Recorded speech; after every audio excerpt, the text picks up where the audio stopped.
எகிப்தின் மர்மங்களை பேசும்போது முதலில் நினைவிற்கு வருவது கீசா பிரமிட் காம்ப்ளெக்ஸ் தான்.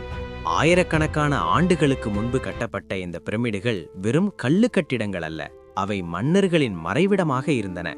குறிப்பாக குஃபு என்ற ராஜாவுக்காக கட்டப்பட்ட பெரிய பிரமிடம் உலக அதிசயங்களில் ஒன்றாகும். அதேபோல் காஃப்ரே மற்றும் மென்காவுரே போன்ற மன்னர்களுக்கும் தனிப்பட்ட பிரமிடுகள் இருந்தன. இந்த மன்னர்கள் தங்களை இறப்பிற்கு பிறகும் வாழ்வார்கள் என்று நம்பினர்.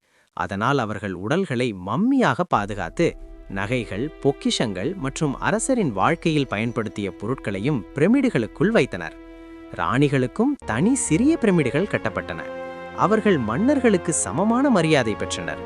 பிரமிடுகளின் கட்டுமானம் இன்று கூட விஞ்ஞானிகளுக்கு புதிராகவே உள்ளது.